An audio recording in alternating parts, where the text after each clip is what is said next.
So in regards to flavors of herbs and the usage of the herbs, ashwagandha is the one that brings up the most questions. So it is the only Ayurvedic herb that we've invited into so far, that we've invited into our Taoist tonic herbal apothecary, and it is the one that people struggle with flavor-wise. So let's have a look, first of all, at the reason why that is. First of all, it's an extraction. So most of the time people are going to be used to a raw ashwagandha powder, which isn't actually going to have the flavoursome botanicals and medicinals bioavailable. And second of all, we don't standardise our extraction to get a particular high percentage of active ingredients. We go for a full spectrum, extract every little bit of that ashwagandha.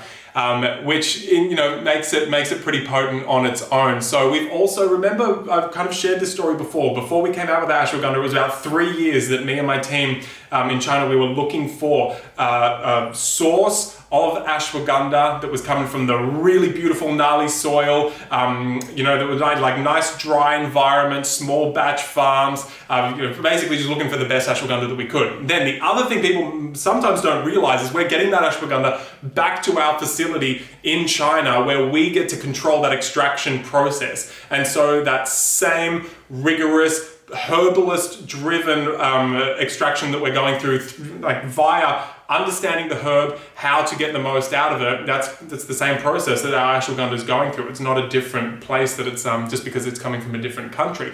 So part of that process is our crew is using a patented, and I know this can be like, ooh, it's patented, we're the only ones, but this is, I can't lie about it, it's a patented process that captures the volatile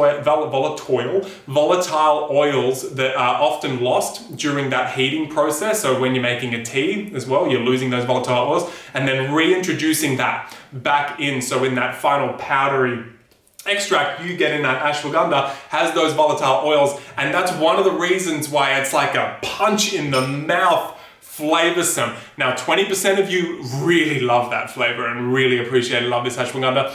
80% of you are just like, there's another 20% on the other side that are just like adverse to it. It's like an actual punch in the mouth and you find it quite offensive. So we want to talk about how are you going to work it into your diet? Because I know a lot of you ask because you're enjoying the benefits. Now, the first thing is this is very strong ashwagandha. So it's obviously, it's not going to be like the shaga where you can do a big, nice big teaspoon. It's not even like the reishi, because a lot of people can get up to a teaspoon of reishi and really handle that. Ashwagandha, even for me, a quarter teaspoon is all you really need. So don't think that you need to match the dose of a lot of the other herbs in order to get that real medicinal quality.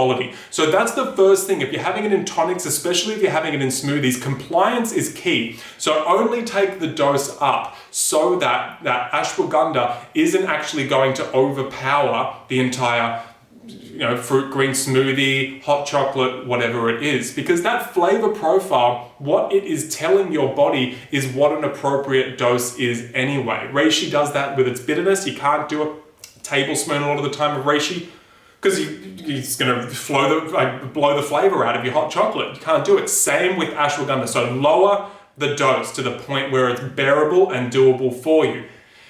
Key piece when you're using ashwagandha, add aromatics, vanillas, cinnamons, cardamoms, clove, turmerics. That will chai, basically, right? That is beautifully going to mask and weave in with that flavor of the ashwagandha and make it doable if you've taken that first step and lowered the dose to a place that's appropriate for your body and the flavor profile up to that point. Now, that's the number one recommendation. Start there. If you've still got questions, ask us. If you still can't do it, you don't want to add it to hot chocolates or chais or smoothies or anything like that, shot it, baby. Shots, bro. So what I've done here is I've got a half teaspoon of ashwagandha, and then I've got a quarter teaspoon of turmeric, and then I've got a quarter teaspoon, a little bit less, of cinnamon, and then I've got a nice little dollop of honey, and I've popped that in some warm water. It's dissolved up really nicely. Now, a little trick back from my bartending days when we want to be having multiple shots of tequila. I'm not doing that anymore. Now I'm putting it to good use with my tonic herbal shots practice.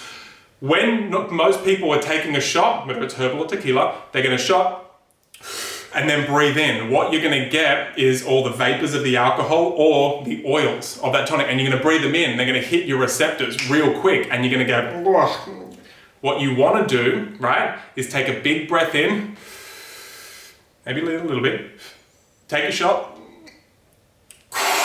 and then breathe out. So you're breathing out all those vapors, or in this instance, all those volatile oils. So breathe in, a little bit.